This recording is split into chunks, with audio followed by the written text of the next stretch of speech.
background for me. I am trying everything I can to get clean audio, not choppy audio. So y'all let me know if I sound good. Hoping everybody can see us now.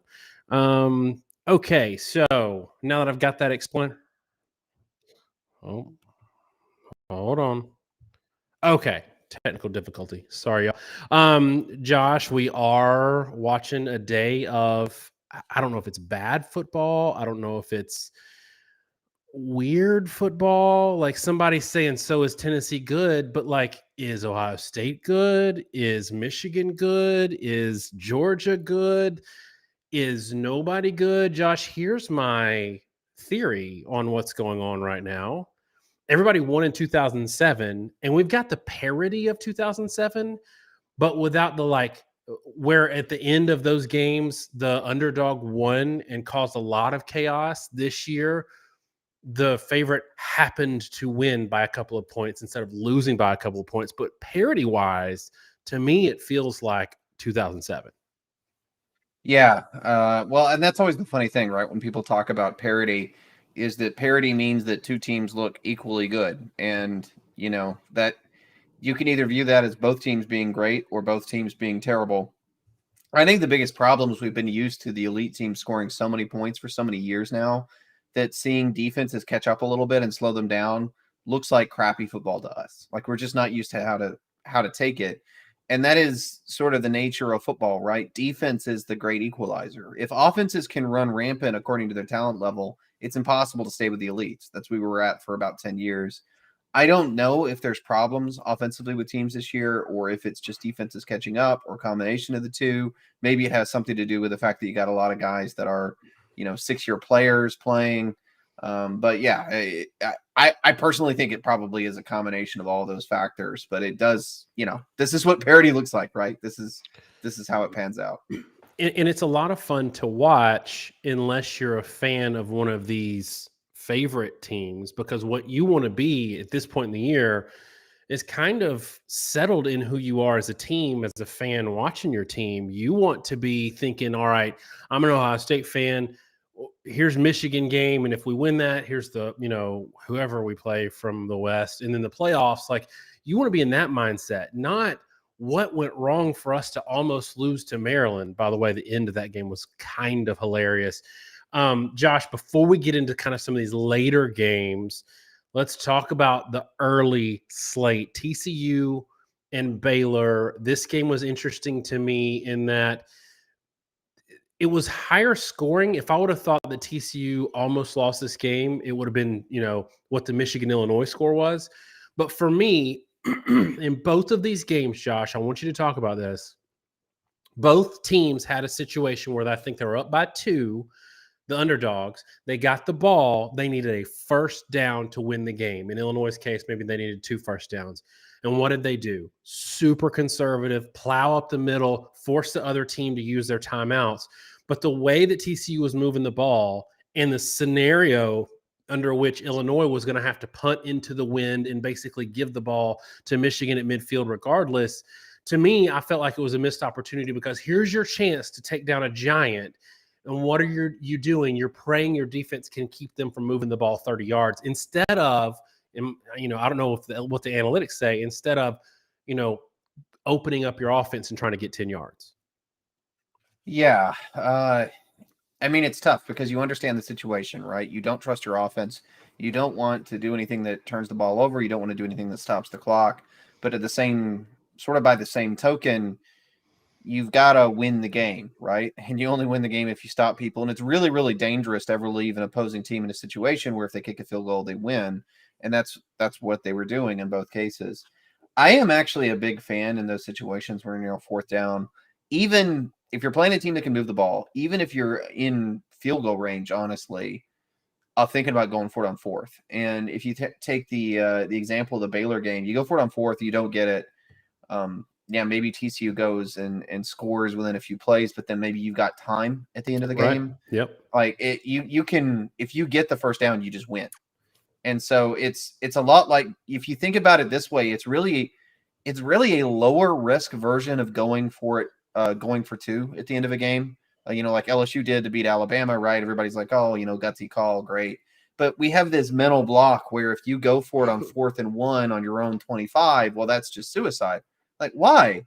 Because if you don't get it, you actually still have a chance to win the game. If you went for it at 2 in a game where you tied it up in overtime or something and you miss it, you lose.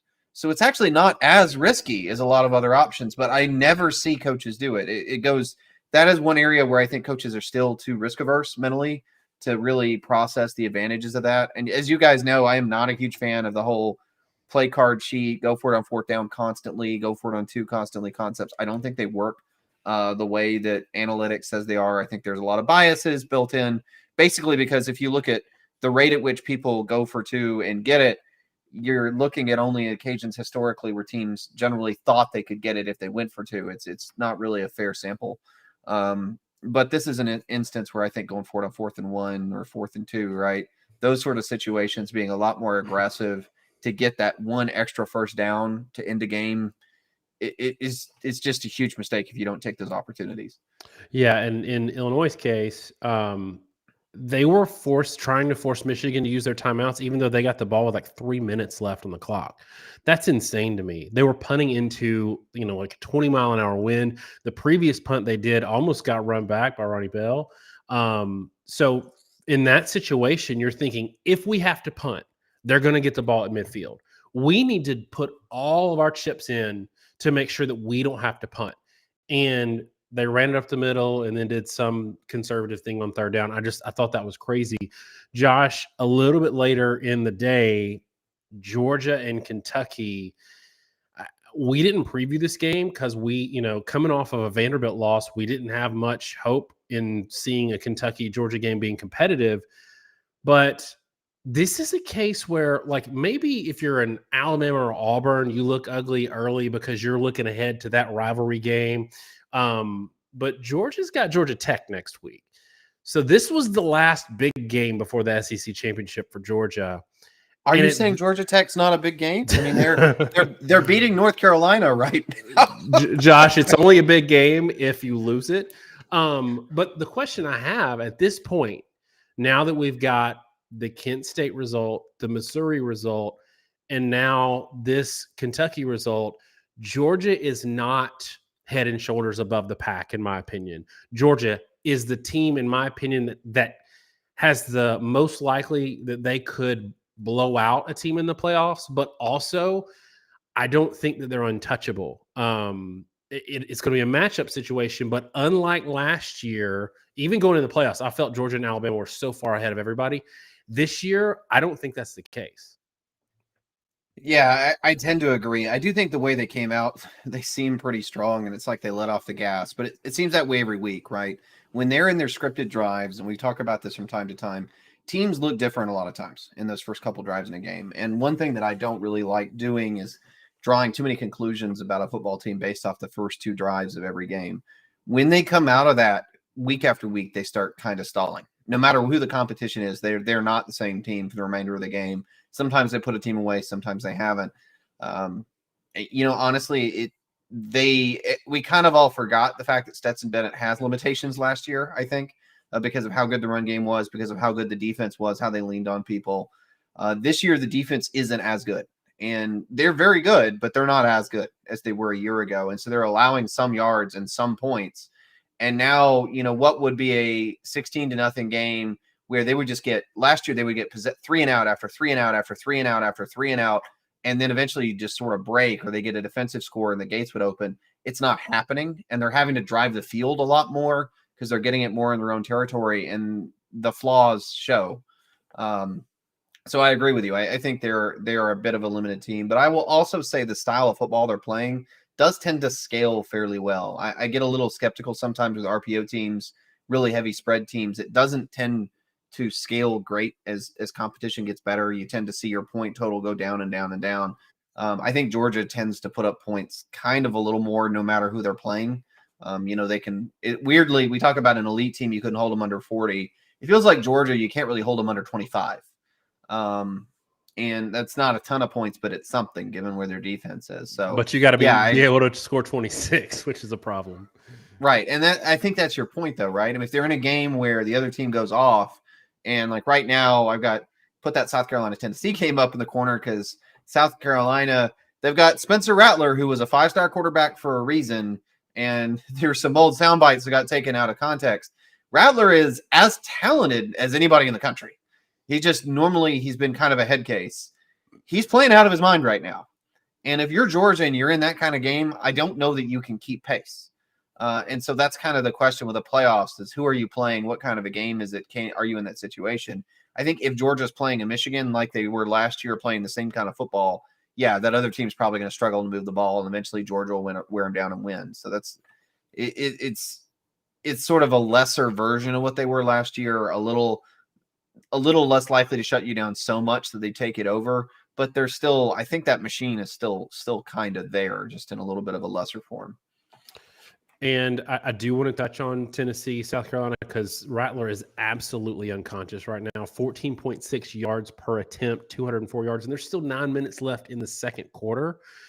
I got a feeling that Tennessee is going to turn it on. I mean, they're putting up decent offense too. At some point, I feel like South Carolina is going to start slowing down, but the energy is there. We'll get to that one in a minute. Mike Farino with a huge super chat. Thank you so much. How's it going, y'all? This week should have been named Survive It Advanced Saturday, not Statement Saturday.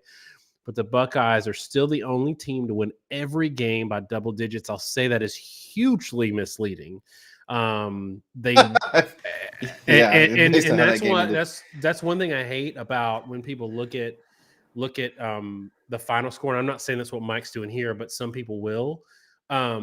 They had a third down long kick to make it 36-30, and they converted some on that drive to not give Maryland a whole lot of time to score. But Maryland had the ball with a chance to win the game with 50 seconds left on the clock.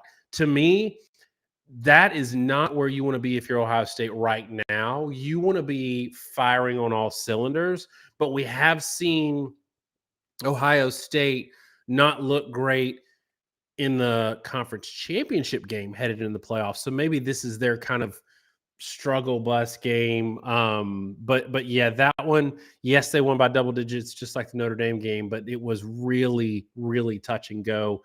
Josh, I think we got another Stephen Light had a super chat. You want to grab that one? Sure. Stephen just says just got back from a family wedding in the Dominican Republic. Man, fall wedding and a fall wedding out of the country. I guess if you were to pick a weekend to do it, though, typically this is the best weekend, though it's not really turned out to be as boring as you'd expect. So no idea what is going on today. Happy to catch up on the day with the nerds. Yeah, I mean, you got the answer of the day, I think, is if you were a team that had a rank next to your name and a vowel in your name, you struggled today or had a less comfortable day than you wish you had. I feel like we have these weeks every year, or a couple of them, but it feels like this year there've been like 6. It just feels like every week these top teams are struggling with somebody all at the same time. And it happened like 4 or 5 times this year. And this is another example. It can't really happen next week because they're all rivalry games. If they struggle, it's just because it's a rivalry game, doesn't quite have the same impact. Yeah, I don't know. There's a lot of stuff to pick apart. I know I'm not surprised because teams didn't lose. We don't have as many people watching as normal. But I think it means we can get a little nerdier, a little more nitpicky with it. So let's take a minute and try to break down some of these, because we talked about the situation at the end of the game with Michigan. Let's talk about what went right and wrong for Michigan. And the first thing that happened, without a doubt, is Corum went down hurt, right? And something that I've talked about a lot throughout the course of the year is teams are playing Michigan by playing aggressive, playing tight. When you do that, if you bust a fit, it tends to leave you without a second-level defender to make a tackle. Corum is a phenomenally explosive player from the running back position. And every game this year, Michigan has pulled away by having a couple big explosive runs. That's what they've done on a very consistent basis. Without Corum, that element kind of went away, and it's like they didn't really have any other explosive answer. I will say, I continue to say they're not particularly good at the quarterback position. It is a serious limitation of their offense. I think the defense is good. I don't think they are truly what would you consider historically what you would consider to be an elite defense. They're not quite at that level. They're very, very good. As last year, Josh. No, I don't think so either. It's not shocking given what they lost from last year, right? But when you combine the two, it constantly leaves them in this lurch, a lot like Georgia in that prior discussion is a team that can be vulnerable. And yeah, I mean, Illinois ran the ball pretty well at times. Illinois is a boring team. They're very limited offensively. DeVito is not a very good quarterback. He's somewhat competent enough to throw the football. I saw him when he was in the ACC. He's just not very good. And so they can only kind of do what they want to do. But on the offensive side of the ball, I think what you really saw is without Quorum's explosiveness, it really kind of limits what they could do. And I'll take Killtack Nines in a super chat that's on that vein. So I'll pick up on it. He said Michigan's defense is decent and OSU. Sorry, it scrolled off. OSU looks like they can struggle, but Michigan has a lower ceiling. It seems like if TCU can make the playoff, they can't beat any of the other three teams, and Georgia defense and O-line is too good. I don't know if I completely buy that because Georgia offensively, I think, has so many of the same limitations. But I do think the comment about Michigan's ceiling may be a little accurate. Like I don't see anywhere where Michigan's going to explode for 40. I just can't see it. Georgia has some great weapons, and when they're clicking, they can move the ball from on a per drive sense. We talked about last year, they were like second or third in the country. I think about 3 points per drive. They just didn't play at a great tempo, so the scores didn't get that high. So they didn't play that many drives, but from a per drive sense, they were as good almost as Ohio State, believe it or not. Michigan does not have the potential to match that. And there's some truth to it. But I don't know if you want to add anything on the Michigan comment, because if you want to talk about Michigan, you got to turn around and talk about Ohio State. Yeah, and I think you can talk about. So David with the super chat said horrible day for Michigan. At least Ohio State struggled too. Everybody struggled today. So that's like the thing. There's a lot of people that are wanting us to kill Georgia, and that we're SEC biased because I guess they got on late after we, kind of highlighted how Georgia struggled. Everybody struggled today. So there's no fan of an SEC team today, unless you're an A&M fan that got the big win. Unless you're or if you're a Big Ten fan today, you've got nothing to say to anybody. And if you were watching these early games kind of smug, turns out that your team probably looked ugly too. The one thing I'll say about Michigan that we've said all year and taken a lot of heat for it is elite defenses can slow down even Corum. Even if Corum is in that game, elite defenses can make you throw to win. And everybody kept saying, because we're like, JJ McCarthy's a 6.5 yard attempt kind of guy. That's what he's been all year or his whole career. And maybe it's the scheme, maybe that's who he is, but either way, that's not going to get it done against an elite defense. And I think we saw some of that today. And look, that motion rub where they're sending they're sending an outside receiver in motion and having him rub off the slot and get a 7-8 yard play every time. That's not going to be there against an elite defense. And that's all they had offensively today. So I think there's some concern, but Michigan fans will rightly turn around and say, look at Ohio State today, and that's a team that Michigan also struggled with. And they scored about the same. I think Michigan beat them like 34-27, something like that. So next week, that game is anybody's game. Looking what Georgia did today to a team that lost to Vanderbilt last week. Somebody sees them in the playoffs, they're not undefeated. They're not unbeatable.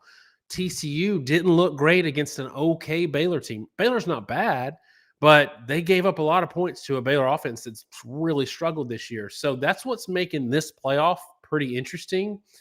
I don't want to get into an expansion rant, but one thing I don't want to see in playoffs is teams like Alabama, teams like Clemson, who have no business in this playoff. It's already going to be fun for what it is. I don't want to see those teams in it. So I'm glad that we're going to have whatever 4 that shakes out. But Josh, LSU is sitting out there going, I saw Georgia look ugly today. We can win that game. And if they do, what do you do with the playoffs? Yeah, I don't know. I don't know. I mean, it'd be Georgia's only loss, right? They had an undefeated regular season. I don't know if you can really keep them out. You certainly can't put Tennessee in over Georgia with the head-to-head, with the fact that Georgia was undefeated the regular season. You can't punish Georgia for losing a conference championship that Tennessee didn't have to play with the same record. And I know there have been instances where division winner, Ohio State went over Penn State, but the same record thing is huge. Or same a better record. So at that point, yeah, I mean LSU's got to go. I think, and you look at who's in front of them. Michigan, Ohio State have to play each other. You've got TCU, you got USC. So let's assume one of Michigan and Ohio State gets knocked back one, just for the sake of argument. Then the question is USC versus LSU. I think LSU with an SEC championship will jump USC with one loss because the strength of schedule comparison is not a comparison. So that's 2 spots up. And then I think they jump Tennessee, and I think they're in. Tennessee's going to lose tonight anyway, so. Yeah, it looks that way.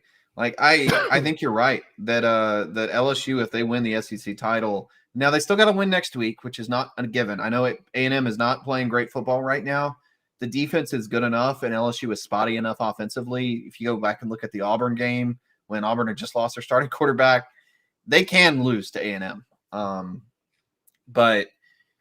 Yeah, I mean they gotta keep going, and they gotta win that game, and they could be in. And basically what I'm saying is, in essence, I think LSU kind of controls their own destiny. It's not just a matter of needing somebody else to lose. The teams that need to lose, Michigan and Ohio State, have to play each other. I think if they win out, they're probably in. So SEC title, national title are actually still on the table for them. It's kind of crazy given where they're sitting in the rankings, but I think that's the reality of it. Matthew asks, why would a one-loss Georgia go in over a one-loss OSU or UM? One, because that one loss would have come in a conference championship game. So Georgia would have gone 12-0 with a win over a top 5 team. In the runner-up of, like, let's say Michigan loses next week, they'll have a win over Penn State and played no other ranked teams. Not only that, the other 11 teams on their schedule were pretty bad.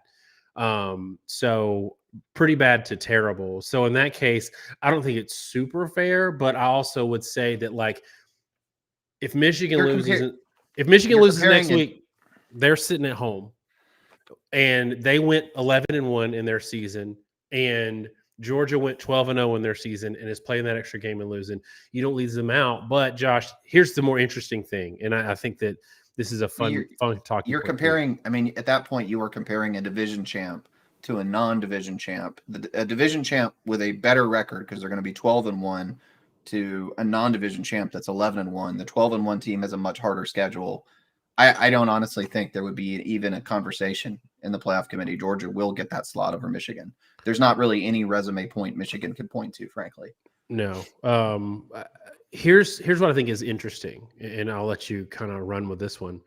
Who are you a huge fan of right now? Because Ohio State and Michigan fans now are faced with pulling for SEC teams.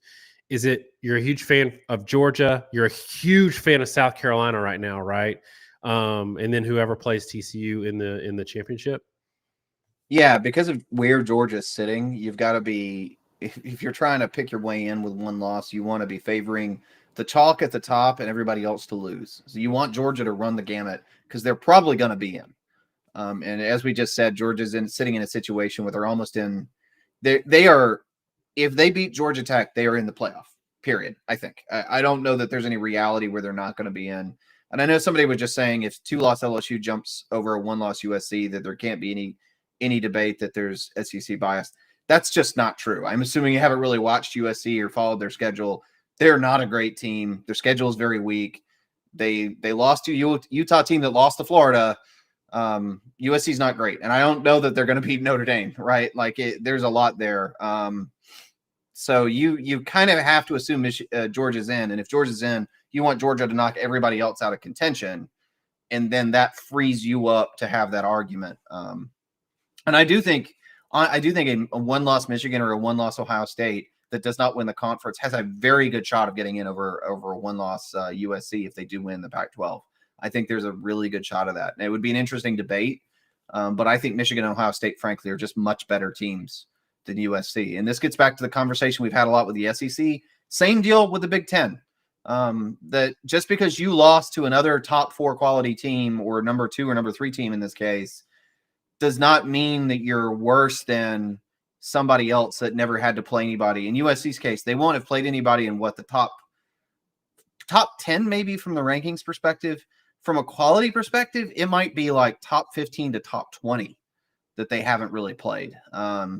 So, I think it's, if you want to think of it that way, I do think it may be that they put them in as just a conference champion, but USC, if they make the playoff, are going to get the doors blown off them. I don't think they're on the same level as most of these other teams we're discussing, frankly.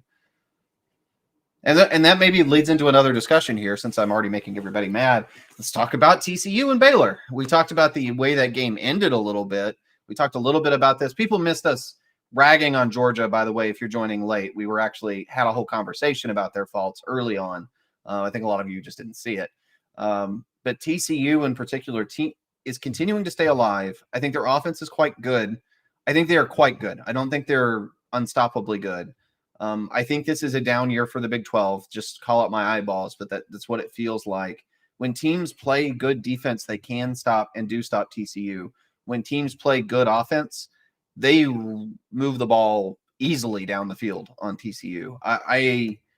I do not feel like TCU is as good as the Oklahoma teams that got raped in the playoffs in years prior. I'm actually kind of worried that they're going to run the table. I still think it's unlikely that they do, but I'm kind of worried that they're going to run the table, because I think if they get in the playoffs, it's just going to be essentially a wasted slot, if I'm being completely honest. But are they going to play? If you're a TCU fan. Are they going to play a 2019 LSU or 2018 Alabama, though? That's the other question. Yeah, I mean, I get that too, but I don't think you necessarily have to, right? I mean, Oklahoma played 2018 Alabama with shell shock for a quarter, but that was a phenomenal, again, I don't think TCU is nearly as good as that team, frankly, offensively. They're better defensively because, you could get a bunch of people from a nunnery and probably be better defensively than that Oklahoma team. But if Oklahoma had not played Alabama and then gone and played Clemson in the national title, they would have gotten destroyed by that Clemson defensive line. Like, they would have just been murdered by Clemson. I don't know that these Georgia, Michigan, Ohio State teams are necessarily all phenomenal, but I think the talent gap and line of scrimmage gap would be so significant for TCU that I don't know that they would function. And I think, frankly, USC may be in a little bit of the same boat. They've got some great skill players, but their core of their team isn't fantastic, and the defense is, as you pointed out, like 100 plus, like 103rd or something. Not good. So there are a lot of teams floating around playoff caliberness right now that kind of worry me because they're not great. And I'll say this South Carolina-Tennessee game reflects the fact that Tennessee's defense is bad. And so it's not limited to those teams. It's just Tennessee's not winning the SEC. Can't win the SEC. TCU has a very good shot of it. USC has a very good shot of it. And that's what makes it a little bit different. Sorry, somebody just said my wife just gave me an eye roll. I told her I'm live and she's making noise in the kitchen. Mike Farino said he assumed Clemson was out of the playoffs, but if TCU, USC, and Tennessee all lose, which has better chances? I thought that, this is interesting because I was going to say, like, you touched on USC and the optics of leaving a one-loss champion out over a one-loss division winner is tough. Clemson, though, is in the same boat. Like, what are their wins that would warrant putting them in over Georgia? Like, there's no way I'm putting Clemson in over Georgia, even if they win the ACC. But that's like, is that fair? Is that in this era of football where we have so much conference isolation, is it fair to leave Clemson out if they run the table from here on out? We know in our heart of hearts that Georgia would beat them comfortably, but is it fair to leave them out over Georgia if Georgia loses LSU in the SEC championship game? Yeah, I don't know. And there are a lot of people that are going to be screaming bloody murder, and I'm sure are currently in the comments about that. But yeah, there's not much reason really to think Clemson's that good, frankly. They played the ACC, like as happens with a lot of conferences, right? Somebody has to win every game. And so about halfway through the season, there's always going to be a few teams that have fairly clean records in a given conference. The ACC was one of those. Wake Forest got up ranked really high because how they were in the ACC.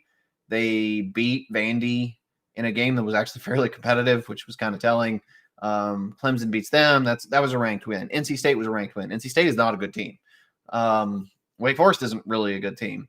And then they played Notre Dame, who's really not very good, and Notre Dame blew them out. Right? So I don't know how you come back from that. The only real solid external data point we have was getting outclassed by a Notre Dame team that's not particularly good by national standards.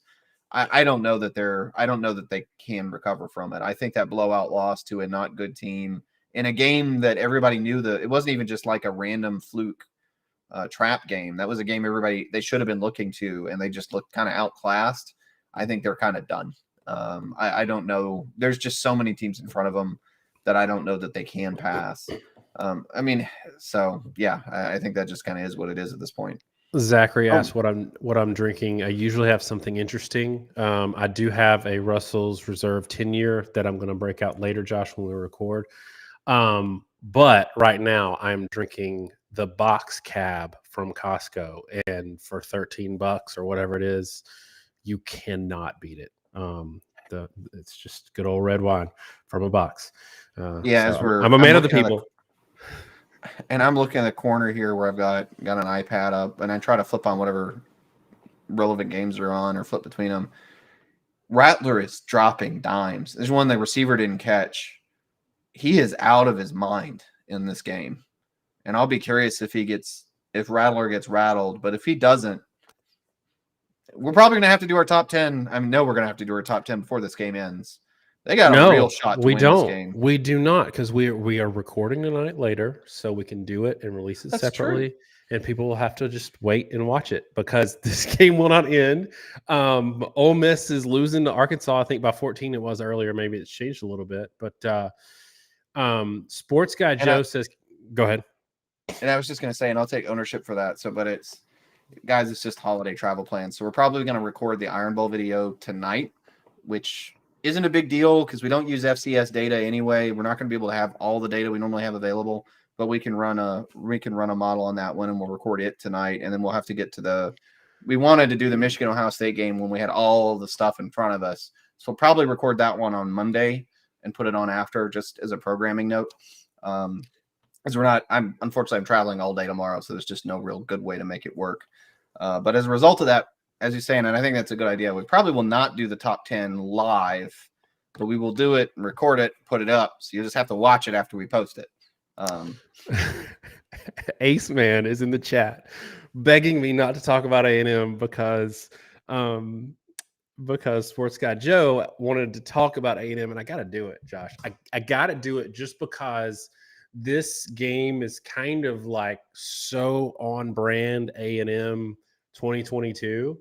And I think it's kind of like we've talked about how Alabama's offense is just going to be bad the rest of the year. Bryce Young seems hurt. They're not going to get a new offensive coordinator between now and the end of the year. Although I think they should let the ball boy call plays. A&M's not getting better this year. They need this season to end and end quickly. And I think that's okay, because I think that you need it to be so bad that Jimbo is forced to step back and let somebody else call the plays. You got a team full of 5-star quarterbacks. It's not like he's having to roll out. Like, he has had injury at quarterback and running back, and it's been a little bit tough. But behind your five-star quarterback is a 4 or 5-star quarterback. So he's not rolling out trash. There's at some point it's you, and hopefully it's so bad this year that it makes him take a step back, because I think it would be better for A&M to have an embarrassing season than go 8-4 again. Because if you go 8-4 again, you don't get low enough, you don't get bottom enough to force real change, and then you're 8-4 forever. The only way you get to 10-2 or 12-0 is if you have this season you're having right now. So there you go, Ace Man. Yeah, I like how you basically just compared 2022 Texas A&M to the plot of Old Yeller. You just gotta let it get to the end and let the tears flow, let it end. Ace Man, A&M upsets LSU next week in an inexplicable head scratcher. Crazy, I know, but the Kool-Aid tastes good. The latter part of that, they're the Jonestown analogs with with Texas A&M. I'm not going to get into, but it would be Texas. It just feels like Texas A&M beating LSU would be the most on brand thing for that particular rivalry since they joined the SEC imaginable. In the season So, and this season. Yeah, it would. But yeah, that's all I got to say about that. Yeah, I think that it's totally interesting to me that they struggled today. It's totally unsurprising. Somebody else that's struggling. It's 21-3 right now. Ole Miss is getting it handed to them by Arkansas, and Arkansas is a team that we've said all year when KJ Jefferson is healthy. And I don't know if he's playing tonight or not. I haven't looked at it. We started live when this game kind of started. When KJ Jefferson's playing, there's some talent on that team. There's a good offensive system in that team. Also, if anybody watched the Lane, Jefferson is playing. Okay. So that's the difference. And that's why I think LSU loses last week pretty comfortably if they have to play KJ Jefferson. They only won that game by 3 points anyway. If people go back and watch Lane Kiffin's post-game press conference after the Alabama game last week, they will see why Ole Miss is losing this week. Ole Miss put their entire season into that game. And that's not saying like, oh, that's why it was a close game or whatever. That's saying that's just that emotionally their coach and their team were absolutely gutted at the end of that game. And I am not surprised at all that they're struggling and are probably mentally disconnected in this game this week. Yeah. I think that's a lot of what we're seeing too in terms of why these games are a bit slow. I mean, it's funny. Everybody complains about SEC teams. Well, they always, they're all playing their FCS opponent before a rivalry game.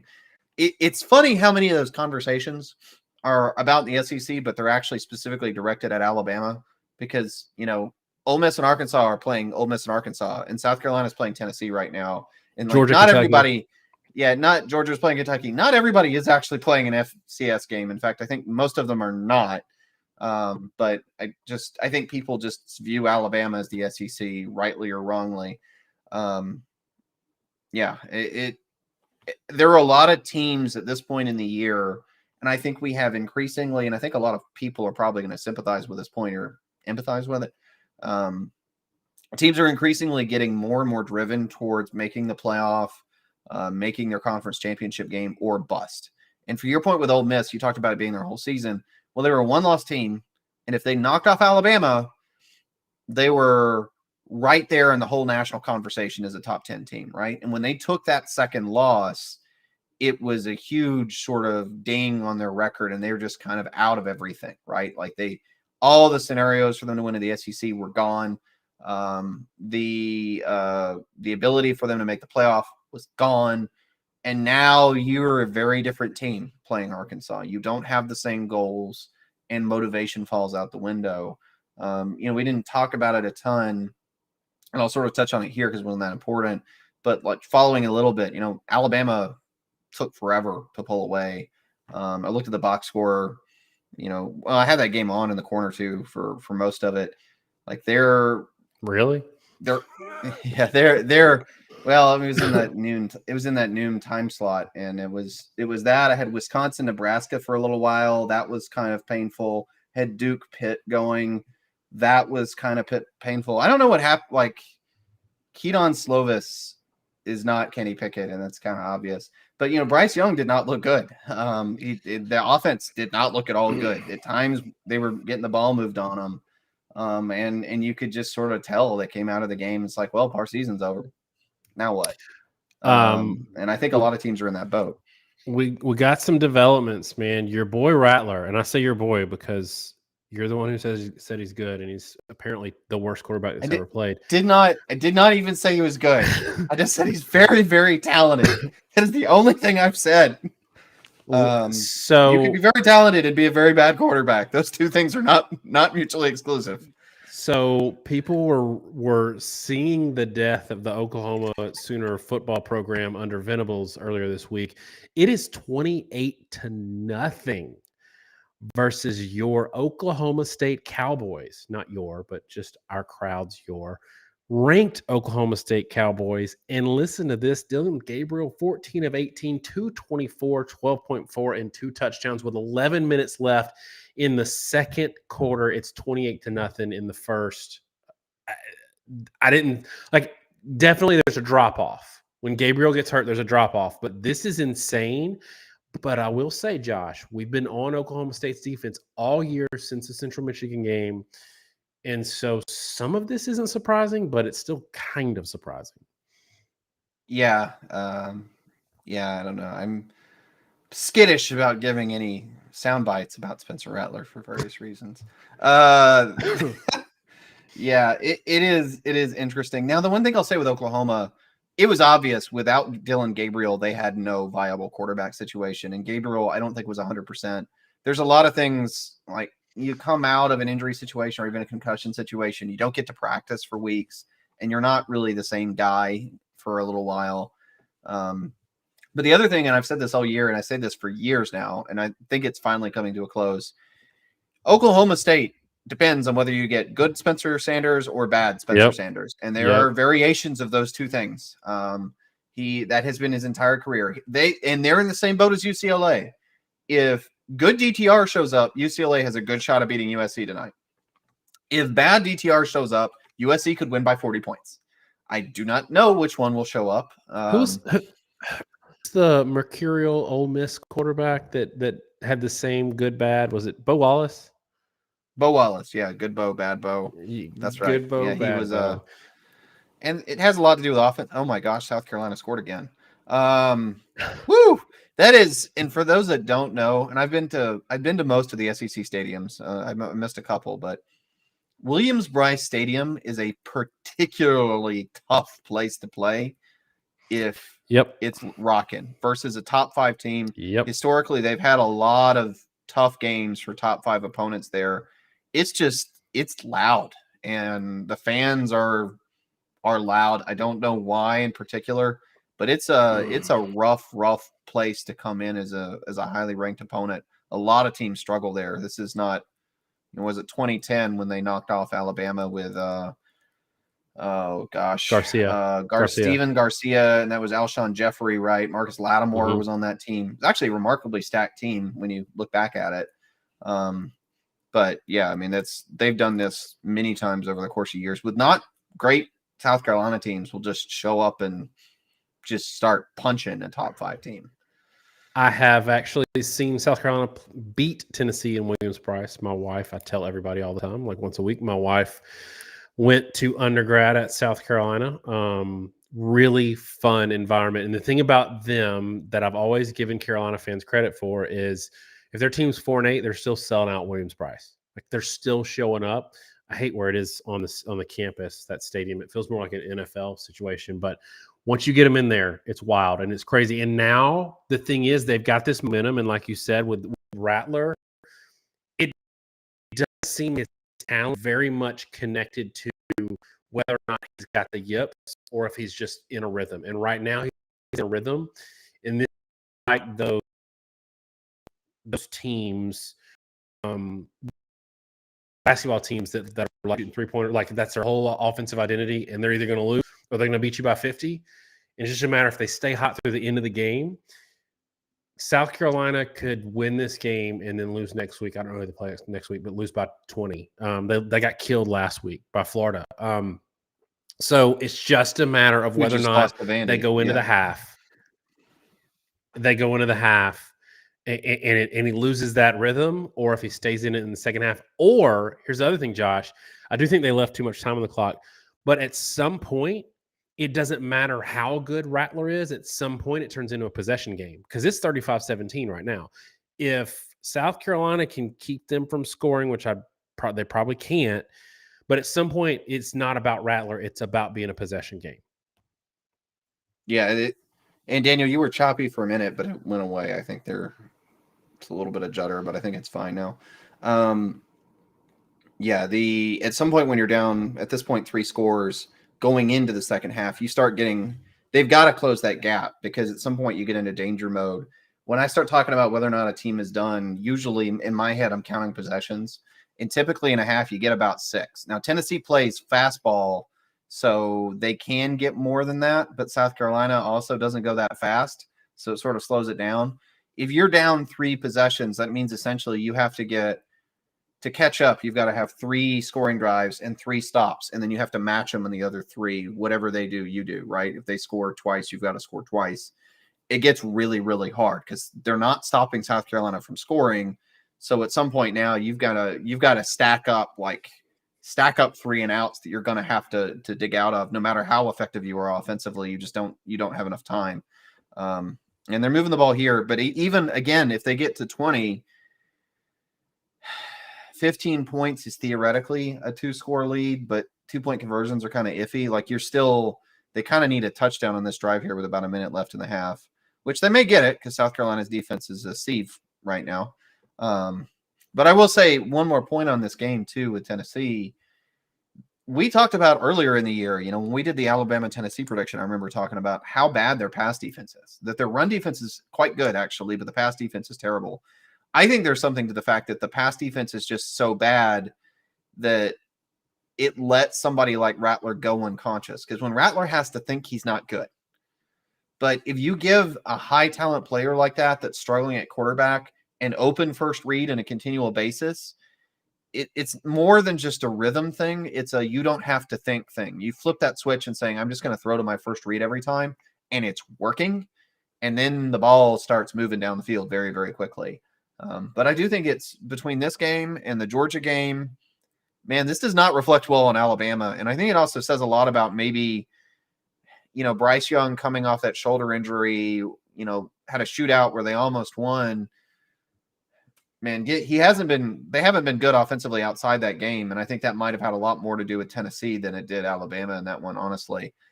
They may just not be a great, may not be a great defense. And again, I've harped on this several times, and I'll do it again. LSU has major offensive line depth issues, and they lost the whole left side of the offensive line that morning, and their line collapsed. And I don't know that they beat LSU if LSU can move the ball because they were just completely non-functional in that game.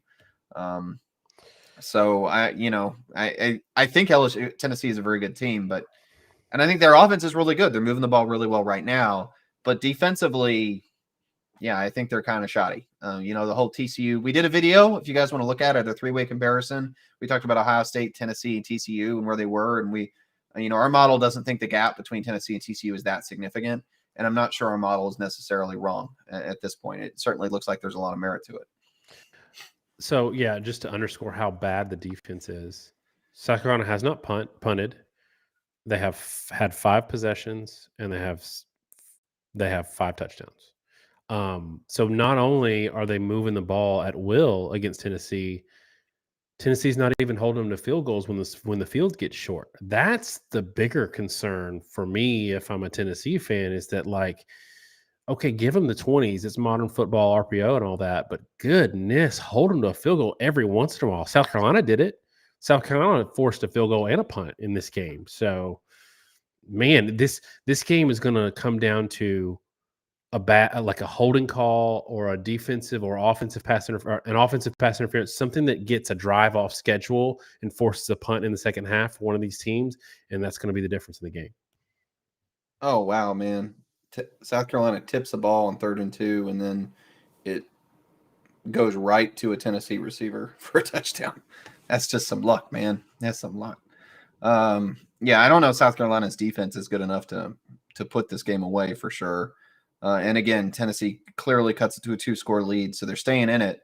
But yeah, it's going to be an interesting one to follow. Being that we're going to do the top 10 later, and I'm going to put you on the spot, Daniel, but let's make this decision right now. Are we going to just record it and release it, or do we want to go live with the top 10 live again and do the top 10 live for anybody that happens to be around when we do it? No, let's record it and release it. I'll release it in the morning, 8 a.m. Just because it's too much. Because I'm gonna have to move my setup upstairs. Yeah, no, that's fair. We got to reorient. So that's good. So there you go, guys. It'll get recorded and removed, and you've got the reason. UCLA is up 14 right now on USC. So there you go on that one. Yeah, it's going to be pretty weird if some of these teams, if Tennessee loses, if USC loses tonight, if TCU were to lose later. Now, we were saying that earlier with, Michigan and Ohio State, and that didn't happen. So who knows? It's pretty early to say. But the potential for shakeups of the top 10 is still remarkably crazy, I think. So it's the UCLA game is interesting because we picked UCLA, both of us, and one of the things that we noted was USC has slow starts, and that has been a problem for them all year, even against much lesser competition. By the way, North Carolina just lost to Georgia Tech. Yep, second loss to a terrible Georgia Tech team. Wow, that's their crazy. Their defense is just awful. Like that team is gone as far as Drake May could carry them on their back, and they are not good outside of him. Well, they gave up they were sitting there with 61. one loss. Didn't they give up 61 App State in regulation?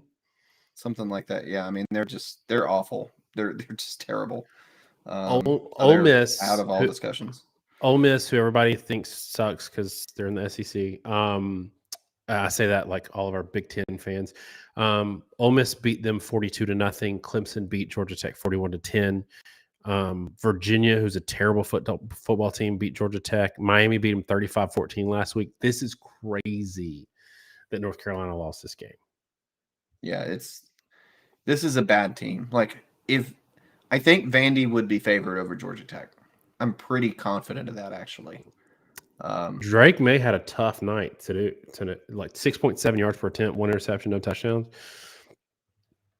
Yeah, really, I mean that's the whole deal. Like if they weren't getting high level production out of him, they're going to lose any day. Like they've had nothing else really going for them. So, and Ole Miss, Georgia Tech, if they win next week, they will be bowl eligible. Fun fact. So there's your first. There's your real upset for the time being. I'm trying to think any other topics we need to cover because we're not going to jump into the top 10. I'm looking through the scoreboard right now off to the side. Talked about Oklahoma and Oklahoma State, which is now 28-0. UCLA, USC still in the first quarter, 14-0. Caleb Williams threw a pick a minute ago. Yeah, I don't really know. Talked about Georgia, Kentucky. What you got? Kind of off the radar thing, and as we wind down, that I think is worth noting. Florida State might just be a good football team. They beat Louisiana today 49-17. They're ranked. Like people keep saying that LSU lost to Florida State, so that should discredit their chances for being in the playoffs. That's it's been people have been at me on Twitter for 2 weeks now telling me that. Florida State is 8-3. They lost 2 one-score games to North Carolina State and Clemson. The North Carolina State loss NC State loss is unforgivable in my opinion. But in general, like they're going to finish the season 9-3. Like Norvell's done a really good job there. Yeah, in the LSU game, I mean it's also tricky too, right? Because State actually played Duquesne in week 0, and so they had a tune-up game before LSU, and you could really tell. Whereas LSU had a ton of transfers. LSU is not the same team they were when they played Florida State either. So that's a big caveat. First game under a new coach, new quarterback, everything. Yeah, and I know people will say, "Well, you talk about that for some and not others." Well, the difference is it's not like Florida State walked LSU. LSU lost that game at the very end in dramatic fashion. And it's not like Oregon, Georgia, where Oregon was just horrifically outclassed the entire game on both sides of the ball. That was not the situation. But yeah, no, I'm kind of with you. I mean, at the very least, you can say Florida State is not a bad team. Their losses were all teams ranked at the time. I don't think they necessarily should have been ranked, but they weren't bad losses by any stretch. And they've blown out. I mean, destroyed Georgia Tech, destroyed 41-16 Georgia Tech, 45-3 Miami, 38-3 Syracuse, now 49-17 Louisiana. Like they've 44-14 Boston College. When they've played bad teams, they've annihilated them. I think Florida State's just a good team. Maybe not an elite team, but they're a good team. So I am with you on that one. That's an interesting one to talk about. Daniel Miller gave us our next talking point. The Ohio State Michigan line, the early line has come out, and it's some books have it 7.5, some books have it 8. Ohio State favored. That's a healthy number for two teams that struggle today. Yeah. Yeah, I think it says a lot about Where's that number with Corum not hurt? Where's that number? 4? I think probably about 4. I think he's worth about 4 points to that offense and what they want to do. He's not a quarterback, but he could be close. If they lost their quarterback, it wouldn't even be a big deal. We have a whole other discussion about that, losing players, right? It's not about who you lost, it's about who you're replacing with, right? Like, what's the drop off? That's always the question. And Edwards is a good back, but Corum is just so important to that offense, and I'm not sure they really have another plan B that works great without him. So that's probably a pretty significant shift. Yeah, 8 points is a lot. I will say, despite the rankings and everything, I'm not sure that Maryland isn't a better team than Illinois. And Maryland was playing well too. You've got to use your eyeballs a little bit. I mean, Maryland was playing well. They were hitting deep shots. They were making contested catches. The defense was playing pretty well. So you got to give credit where credit's due there too.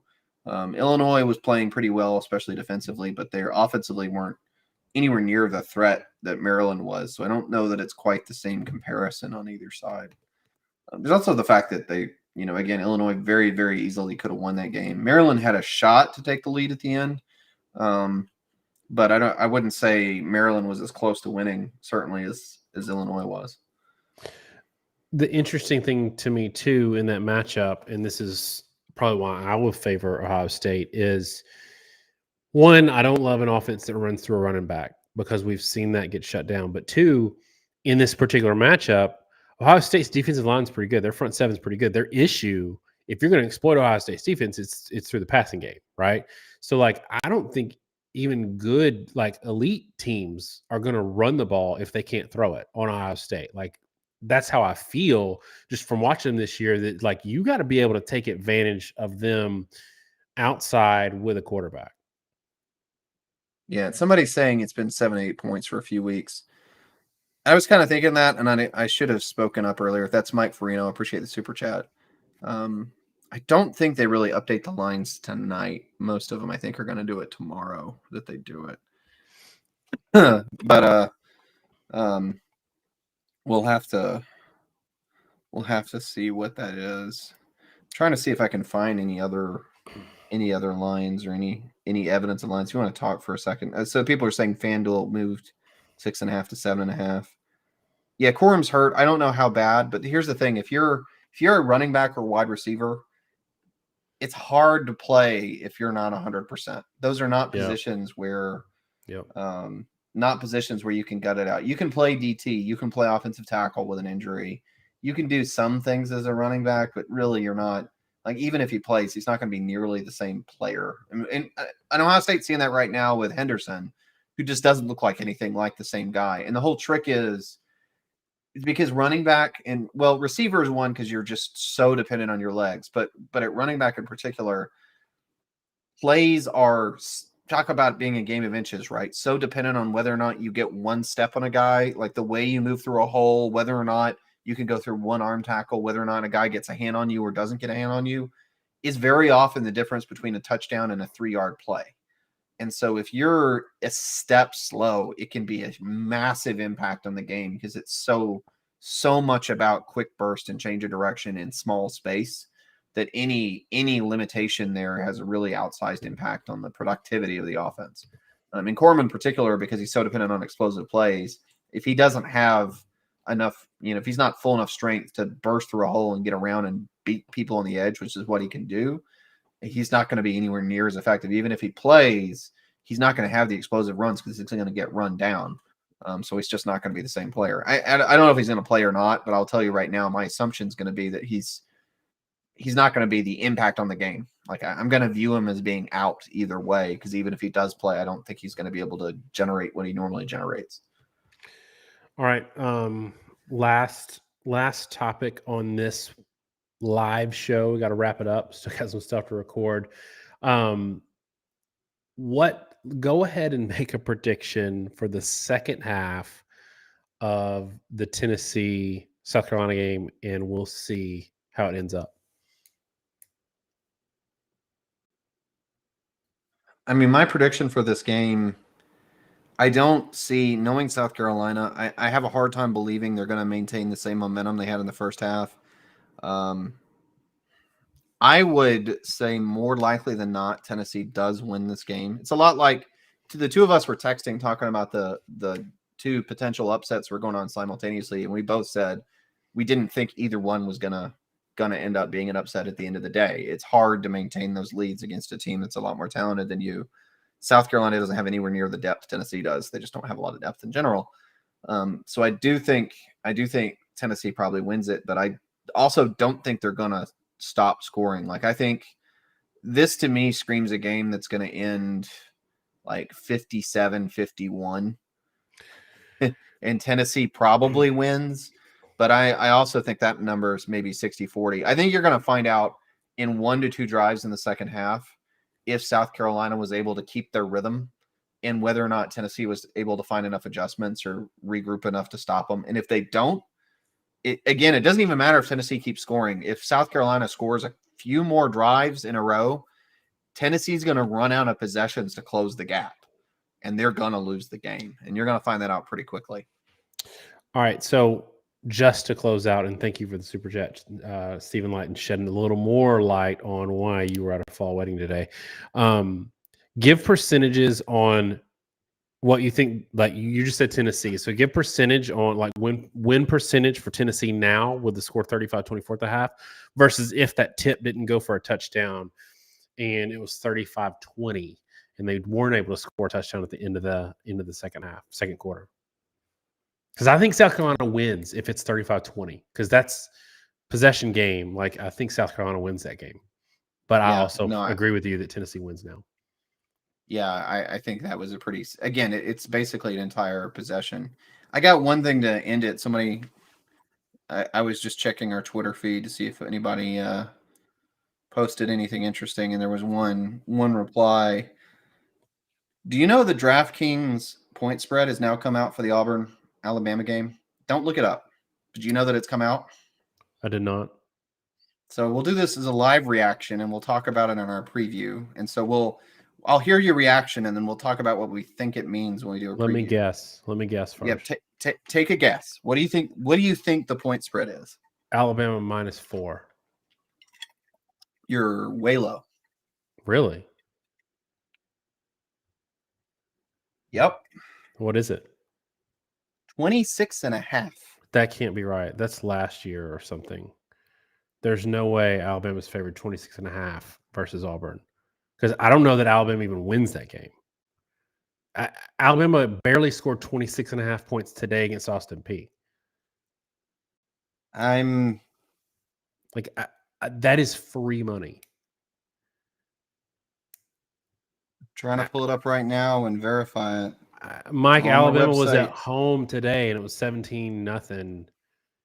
It was 17-0 at the half against Austin Peay. There's no way they're laying 26.5. Let me verify it. I found an article on it. There's DK Nation, DraftKings. Make sure it's not rivalry. DKNation.DraftKings.com from article from today, 4/34. 27.5. 27.5. And it is. I'm looking at the same article, November 19, 2022. I mean, if it comes out of that, they're going to lose their shirt because this is not a game that when Alabama had everything together and was really good and Auburn was really bad, Alabama was winning that game by 27. That's insane to me. Yeah, this is a massive.